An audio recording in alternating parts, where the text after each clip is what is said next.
അധ്യായം 42. താഴെ പറയുന്ന കാര്യങ്ങളിൽ നീ ലജ്ജിക്കുകയോ മറ്റുള്ളവരെ ഭയന്ന് പാപം ചെയ്യുകയോ അരുത്. അത്യുന്നതന്റെ നിയമം, അവിടുത്തെ ഉടമ്പടി, അപരാധനെ കുറ്റം വിധിക്കുക, പങ്കാളിയും സഹയാത്രികനുമായി കണക്ക് തീർക്കുക, സ്നേഹിതരുടെ പിതൃസ്വത്ത് വിഭജിക്കുക, കൂടുതലോ കുറവോ വരാതെ അളവിലും തൂക്കത്തിലും സൂക്ഷ്മത കാണിക്കുക, കച്ചവടത്തിൽ ലാഭം നേടുക, കുട്ടികൾക്ക് നല്ല ശിക്ഷണം നൽകുക, ദുഷ്ടനായ ദാസന് തക്ക ശിക്ഷ കൊടുക്കുക. ഇവയൊന്നിലും നീ ലജ്ജിക്കേണ്ട. അവിശ്വസ്തയായ ഭാര്യയെ നിലയ്ക്ക് നിർത്തുന്നതും നന്ന്, അനേകർ ഉള്ളിടത്ത് സാധനങ്ങൾ പൂട്ടി സൂക്ഷിക്കുന്നതും നന്ന്. എല്ലാ ഇടപാടുകളിലും കണക്ക് വയ്ക്കണം. ക്രയവിക്രയങ്ങളിൽ രേഖ സൂക്ഷിക്കണം. അജ്ഞനെയോ വിഡ്ഢിയെയോ ചെറുപ്പക്കാരുമായി ശണ്ട കൂടുന്ന വൃദ്ധനെയോ ഉപദേശിക്കുന്നതിൽ ലജ്ജിക്കേണ്ട. അപ്പോൾ നീ അറിവുള്ളവനാണെന്ന് വ്യക്തമാവുകയും എല്ലാവരും നിന്നെ അംഗീകരിക്കുകയും ചെയ്യും. മകളെക്കുറിച്ച് ആകുലത. മകൾ സ്വയം അറിയാതെ തന്നെ പിതാവിനെ ജാഗരൂകതയുള്ളവനാക്കുന്നു. അവളെക്കുറിച്ചുള്ള വിചാരം അവൻ്റെ നിദ്ര അപഹരിച്ചു കളയുന്നു. യൗവനത്തിൽ അവൾ വിവാഹിതയാകുമോ എന്നും വിവാഹത്തിന് ശേഷം അവൾ ഭർത്താവിന് അഹിതയാകുമോ എന്നും ഓർത്ത് ആകുലനാകുന്നു. കന്യകയായിരിക്കുമ്പോൾ അവൾ കളങ്കിതയും പിതൃഭവനത്തിൽ വെച്ച് ഗർഭിണിയുമാകുമോ എന്നും ഭയപ്പെടുന്നു. ഭർതൃമതിയെങ്കിൽ അവിശ്വസ്തയോ വന്ധ്യയോ ആകുമോ എന്നും ശങ്കിക്കുന്നു. ദുശ്ശാഠ്യക്കാരിയായ പുത്രിയെ കർശനമായി സൂക്ഷിക്കുക, അല്ലെങ്കിൽ അവൾ നിന്നെ ശത്രുക്കളുടെ പരിഹാസപാത്രവും നഗരത്തിൽ സംസാര വിഷയവും ജനമധ്യേ അപമാനിതനുമാക്കും. സമൂഹത്തിൻ്റെ മുൻപിൽ നിനക്ക് ലജ്ജിക്കേണ്ടി വരും. ആരുടെയും ആകാരഭംഗി നോക്കിയിരിക്കരുത്. സ്ത്രീകളുടെ ഇടയിൽ ഇരിക്കുകയും അരുത്. വസ്ത്രത്തിൽ നിന്ന് കീടങ്ങളെന്ന പോലെ സ്ത്രീയിൽ നിന്ന് ദുഷ്ടത വരുന്നു. സ്ത്രീയുടെ നന്മയേക്കാൾ ഭേദമാണ് പുരുഷൻ്റെ ദുഷ്ടത. സ്ത്രീയാണ് ലജ്ജയും അവമാനവും വരുത്തുന്നത്. പ്രപഞ്ചത്തിൽ ദൈവമഹത്വം. ഞാനിപ്പോൾ കർത്താവിൻ്റെ പ്രവൃത്തികളെ അനുസ്മരിക്കുകയും ഞാൻ കണ്ടത് പ്രഘോഷിക്കുകയും ചെയ്യും. കർത്താവിൻ്റെ പ്രവൃത്തികൾ വചനം വഴി നിർവഹിക്കപ്പെടുന്നു. സൂര്യൻ തൻ്റെ കിരണങ്ങൾ കൊണ്ട് എല്ലാ വസ്തുക്കളെയും കടാക്ഷിക്കുന്നു. കർത്താവിൻ്റെ മഹത്വം എല്ലാ സൃഷ്ടികളിലും നിറഞ്ഞിരിക്കുന്നു. കർത്താവിൻ്റെ വിസ്മരണീയമായ പ്രവൃത്തികൾ അവിടുത്തെ വിശുദ്ധർക്ക് പോലും അവർണ്ണനീയമാണ്. പ്രപഞ്ചം മുഴുവൻ തൻ്റെ മഹത്വത്തിൽ നിലകൊള്ളാൻ വേണ്ടി സർവശക്തനായ കർത്താവ് സ്ഥാപിച്ചവയത്രയാവാം. അവിടുന്ന് ആഴിയുടെ അഗാധത്തെയും മനുഷ്യഹൃദയങ്ങളെയും പരിശോധിച്ച് അവയുടെ നിഗൂഢതകൾ ഗ്രഹിക്കുന്നു. അറിയേണ്ടതെല്ലാം അവിടുന്ന് അറിയുന്നു. കാലത്തിൻ്റെ സൂചനകൾ അവിടുന്ന് നിരീക്ഷിക്കുകയും ചെയ്യുന്നു. ഭൂതവും ഭാവിയും അവിടുന്ന് പ്രഖ്യാപിക്കുന്നു. നിഗൂഢ രഹസ്യങ്ങൾ അവിടുന്ന് വെളിപ്പെടുത്തുന്നു. ഒരു ചിന്തയും അവിടുത്തേക്ക് അജ്ഞാതമല്ല. ഒരു വാക്കും കർത്താവിന് മറഞ്ഞിരിക്കുന്നില്ല. അവിടുത്തെ ജ്ഞാനത്തിൻ്റെ മഹിമകൾ അവിടുന്ന് ക്രമീകരിച്ചിരിക്കുന്നു. അവിടുന്ന് അനാദി മുതൽ അനന്തത വരെ സ്ഥിതി ചെയ്യുന്നു. ഒന്നും കൂട്ടാനോ കുറയ്ക്കാനോ സാധിക്കുകയില്ല. അവിടുത്തേക്ക് ഉപദേശകരെയും ആവശ്യമില്ല. അവിടുത്തെ പ്രവൃത്തികൾ എത്ര അഭികാമ്യം! അവ കാഴ്ചയ്ക്ക് എത്ര ദീപ്തമാണ്! അവയെല്ലാം എന്നേക്കും ജീവിക്കുകയും നിലനിൽക്കുകയും ചെയ്യുന്നു. സ്വധർമ്മത്തോട് വിശ്വസ്തത പുലർത്തുന്നു. എല്ലാ വസ്തുക്കളും ജോഡികളായി ദ്വന്ദ്ങ്ങളായി സൃഷ്ടിക്കപ്പെട്ടിരിക്കുന്നു. ഒന്നും അപൂർണമല്ല. ഒന്ന് മറ്റൊന്നിന് പൂരകമാണ്. അവിടുത്തെ മഹത്വം ദർശിച്ച് ആർക്കെങ്കിലും മതി വരുമോ? അധ്യായം 43. തെളിഞ്ഞ ആകാശവിതാനം സ്വർഗീയ ഔന്നത്യത്തിൻ്റെ അഭിമാനമാണ്.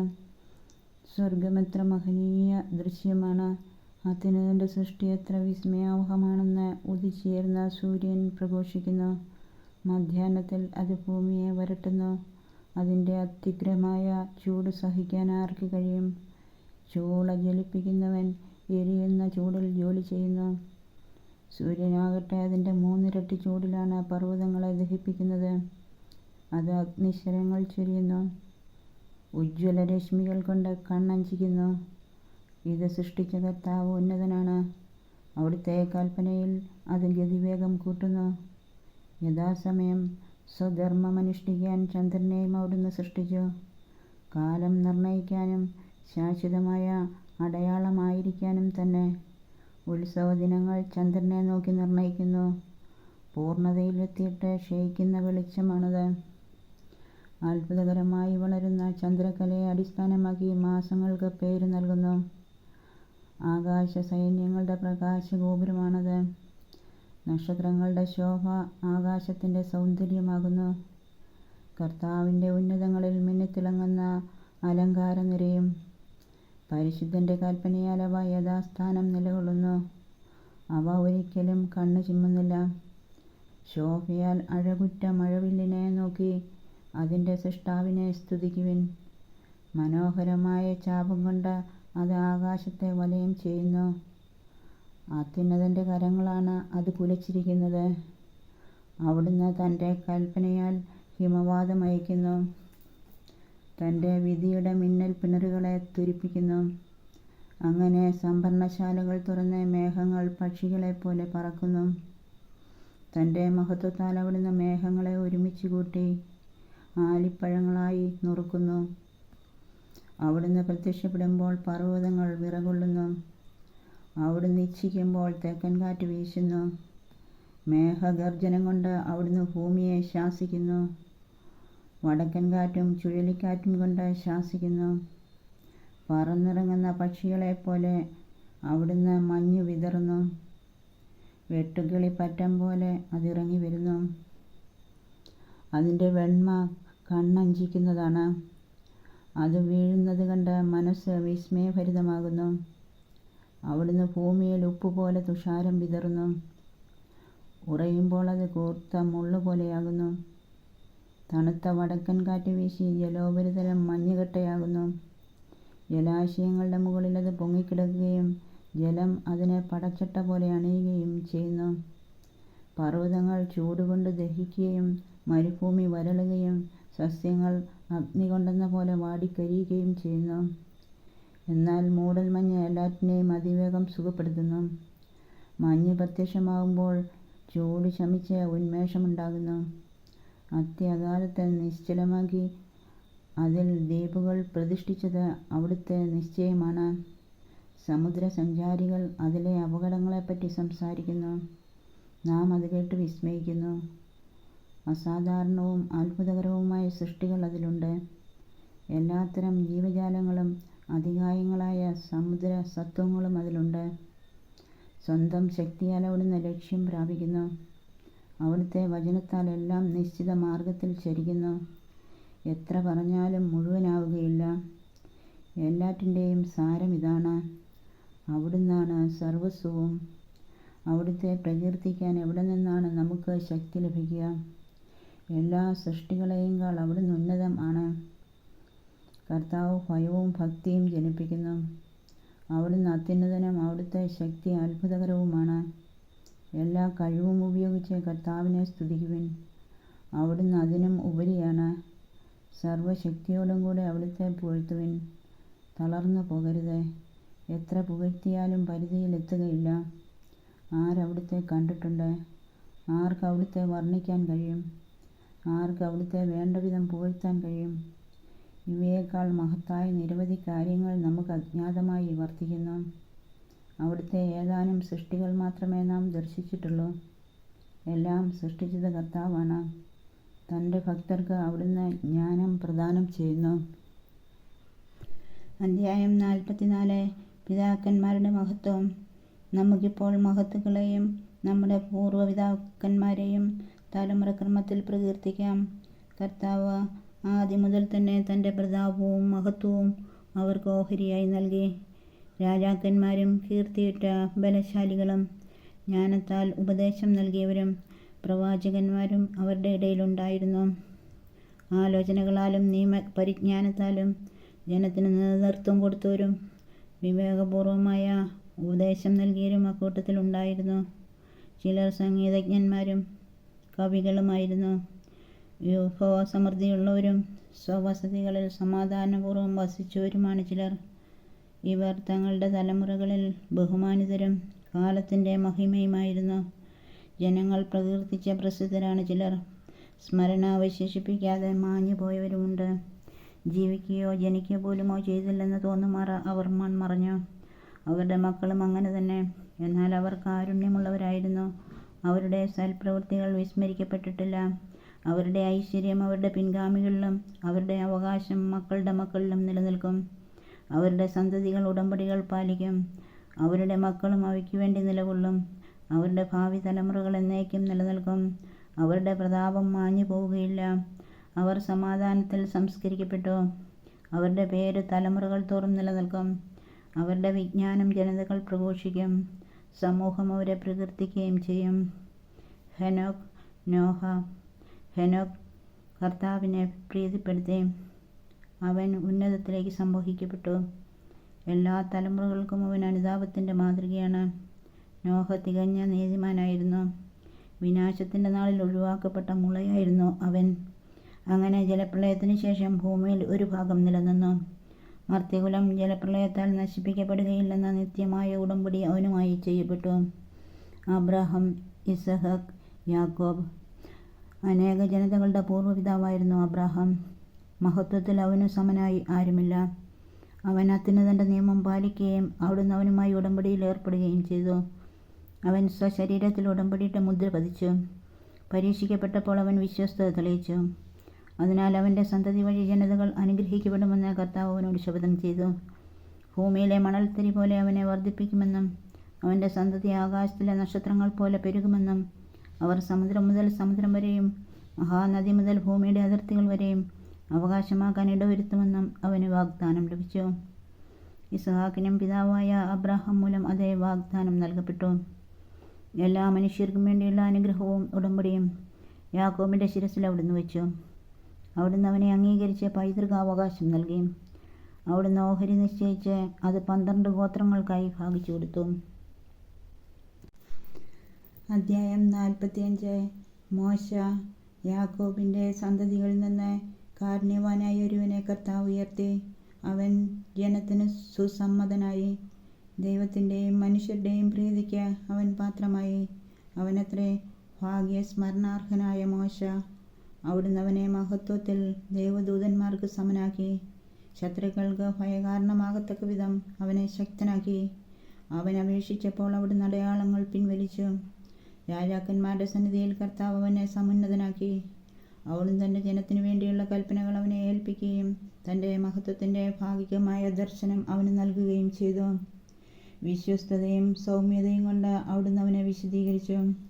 എല്ലാ ജനതകളുടെയും ഇടയിൽ നിന്ന് അവനെ തിരഞ്ഞെടുത്തു. തൻ്റെ സ്വരം അവിടുന്ന് അവനെ കേൾപ്പിച്ചു. ഇരുണ്ട മേഘങ്ങൾക്കുള്ളിലേക്ക് അവിടുന്ന് അവനെ നയിച്ചു. മുഖാഭിമുഖം കൽപ്പനകൾ, ജീവൻ്റെയും വിജ്ഞാനത്തിൻ്റെയും നിയമം അവിടുന്ന് നൽകി. യാക്കോബിനെ തൻ്റെ ഉടമ്പടിയും ഇസ്രായേലിനെ തൻ്റെ നീതിയും അഭ്യസിപ്പിക്കേണ്ടതിന് തന്നെ. അഹറോൻ, ലേവി ഗോത്രജനും മോശയുടെ സഹോദരനും അവനെപ്പോലെ തന്നെ വിശുദ്ധനുമായ അഹറോനെ അവിടുന്ന് ഉയർത്തി. അവിടുന്ന് അവനുമായി നിത്യമായ ഉടമ്പടി ചെയ്യുകയും ജനത്തിൻ്റെ പൗരോഹിത്യം അവന് നൽകുകയും ചെയ്തു. വിശിഷ്ടമായ തിരുവസ്ത്രങ്ങൾ കൊണ്ട് അവിടുന്ന് അവനെ അനുഗ്രഹിച്ചു. മഹിമയേറിയ മേലങ്കി അവനെ അണിയിച്ചു. മഹിമയുടെ പൂർണ്ണത അവിടുന്ന് അവനെ അണിയിച്ചു. അധികാര ചിഹ്നങ്ങൾ നൽകി അവിടുന്ന് അവനെ ശക്തനാക്കി. കാൽച്ചട്ടയും നീണ്ട അങ്കിയും എഫോദും അവന് നൽകി. അങ്കിക്ക് ചുറ്റും മാതള നാരങ്ങയും ദേവാലയത്തിൽ തൻ്റെ ആഗമനത്തെ അറിയിക്കാൻ നടക്കുമ്പോൾ ശബ്ദമുണ്ടാക്കുന്ന ധാരാളം സ്വർണ്ണമണികളും തുന്നിച്ചേർത്തു. സ്വർണ്ണ, നീല, ധൂമ്രവർണ്ണം കലർന്ന ചിത്രപ്പണികളോടുകൂടിയ വിശുദ്ധ വസ്ത്രം അവിടുന്ന് അവനെ അണിയിച്ചു. ഉറിയും തുമ്മിയും എന്നിവയും അണിയിച്ചു. കരവിരുതോടെ പിരിച്ചെടുത്ത കടും ചമപ്പ് നൂൽ. ഇസ്രായേൽ ഗോത്രങ്ങളുടെ എണ്ണത്തിനനുസരിച്ച് അവരെ അനുസ്മരിപ്പിക്കാൻ സ്വർണ്ണപ്പണിക്കാരൻ മുദ്രമോതിരത്തിൽ എന്ന പോലെ ലിഖിതങ്ങൾ കുത്തിയ രത്നങ്ങൾ പതിച്ച സ്വർണ്ണഫലകം എന്നിവ അണിയിച്ചു. അവൻ്റെ തലപ്പാവിൽ സ്വർണം കൊണ്ടുള്ള ഒരു കിരീടം അണിയിച്ചിരിക്കുന്നു. അതിൽ ഒരു മുദ്രയിലെന്ന പോലെ വിശുദ്ധി എന്ന് കുത്തിയിരിക്കുന്നു. വിദഗ്ധൻ്റെ കരചാതുരി പ്രകടമാക്കുന്ന അത് നയനാനന്ദകരവും ശ്രേഷ്ഠവും അലങ്കൃതവുമാണ്. അവൻ്റെ കാലത്തിനു മുമ്പ് അത്ര മനോഹരമായ വസ്തുക്കൾ ഒരിക്കലും ഉണ്ടായിരുന്നിട്ടില്ല. അന്യരാരും അവ അണിഞ്ഞിട്ടില്ല. അവൻ്റെ മക്കളും പിൻഗാമികളും എക്കാലവും അത് ധരിച്ചു. എല്ലാ ദിവസവും 2 പ്രാവശ്യം വീതം അവൻ്റെ ഹോമബലി പരിപൂർണമായി ദഹിപ്പിക്കപ്പെടും. മോശ അവനെ വിശുദ്ധ തൈലം കൊണ്ട് അഭിഷേചിച്ച് നിയോഗിച്ചു. കർത്താവിന് ശുശ്രൂഷ ചെയ്യാനും പുരോഹിതധർമ്മം അനുഷ്ഠിക്കാനും അവിടുത്തെ നാമത്തിൽ തൻ്റെ ജനത്തെ ആശീർവദിക്കാനും വേണ്ടി അവനും അവൻ്റെ പിൻഗാമികൾക്കും ആകാശം പോലെ നിത്യമായ ഒരു ഉടമ്പടിയാണ് അത്. ജനത്തിൻ്റെ പാപങ്ങളുടെ പരിഹാരത്തിനു വേണ്ടി കർത്താവിന് ബലിയർപ്പിക്കുന്നതിനും സ്മരണാംശമായി കുന്തിരുക്കവും സുഗന്ധദ്രവ്യങ്ങളും അർപ്പിക്കുന്നതിനും അവിടുന്ന് അവനെ മാനവകുലത്തിൽ നിന്ന് തിരഞ്ഞെടുത്തു. തൻ്റെ പ്രമാണങ്ങൾ യാക്കോബിനെ പഠിപ്പിക്കുന്നതിനും തൻ്റെ നിയമങ്ങളാൽ ഇസ്രായേലിന് മാർഗനിർദ്ദേശം നൽകുന്നതിനും അവിടുന്ന് അവന് തൻ്റെ കൽപ്പനകളും നിയമങ്ങളും വിധി പ്രസ്താവിക്കാനുള്ള അധികാരവും കൊടുത്തു. ദാത്താനും അബിറാമും അവരുടെ അനുയായികളും കോറഹിൻ്റെ സംഘവും ഉൾപ്പെട്ട അന്യഗോത്രക്കാർ കോപാക്രാന്തരായി അവനെതിരെ ഗൂഢാലോചന നടത്തുകയും മരുഭൂമിയിൽ വെച്ച് അസൂയാലുക്കളാവുകയും ചെയ്തു. കർത്താവ് ഇത് കണ്ട് കോപിച്ചു. അവിടുത്തെ ക്രോധത്തിൽ അവർ നശിച്ചുപോയി. ജ്വലിക്കുന്ന അഗ്നിയാൽ അവരെ ദഹിപ്പിക്കേണ്ടതിന് അവർക്കെതിരെ അവിടുന്ന് അത്ഭുതം പ്രവർത്തിച്ചു. അവിടുന്ന് അഹ്റോൻ്റെ മഹത്വം വർദ്ധിപ്പിക്കുകയും അവന് പ്രത്യേക അവകാശം നൽകുകയും ചെയ്തു. അതിവിശിഷ്ടമായ ആദ്യഫലങ്ങൾ അവിടുന്ന് അനുവദിച്ചു കൊടുക്കുകയും ആദ്യഫലങ്ങൾ കൊണ്ടുള്ള അപ്പം ധാരാളമായി അവന് നൽകുകയും ചെയ്തു. കർത്താവിന് നൽകിയ ബലിവസ്തുക്കൾ അവനും അവൻ്റെ പിൻഗാമികളും ഭക്ഷിക്കുന്നു. എന്നാൽ ദേശത്ത് അവന് യാതൊരു അവകാശവും ഓഹരിയും ഉണ്ടായിരിക്കുകയില്ല. കർത്താവ് തന്നെയാണ് അവൻ്റെ ഓഹരിയും അവകാശവും. ഫിനെഹാസ്, എലിയാസറിൻ്റെ പുത്രനായ ഫിനെഹാസിനാണ് മഹത്വത്തിൻ്റെ 3-ാം സ്ഥാനം. അവൻ ദൈവഭക്തിയിൽ തീക്ഷ്ണതയുള്ളവനായിരുന്നു. ജനം വഴിതെറ്റിയപ്പോഴും അവൻ ഉറച്ചു നിന്നു. അവൻ ഹൃദയത്തിൻ്റെ കർമ്മോന്മുഖമായ നന്മ കൊണ്ട് ഇസ്രായേലിൻ്റെ പാപങ്ങൾക്ക് പരിഹാരം അനുഷ്ഠിക്കുകയും ചെയ്തു. അതിനാൽ അവൻ വിശുദ്ധ സ്ഥലത്തിൻ്റെയും തൻ്റെ ജനത്തിൻ്റെയും നേതാവായിരിക്കുന്നതിനും അവനും അവൻ്റെ സന്തതികളും പൗരോഹിത്യത്തിൻ്റെ മഹിമ എന്നേക്കും അണിയുന്നതിനും വേണ്ടി ഒരു സമാധാന ഉടമ്പടി അവനുമായി ഉറപ്പിക്കപ്പെട്ടു. യൂദാ ഗോത്രജനായ യെസയുടെ പുത്രൻ ദാവീദുമായി ഒരു ഉടമ്പടി ഉറപ്പിക്കപ്പെട്ടു.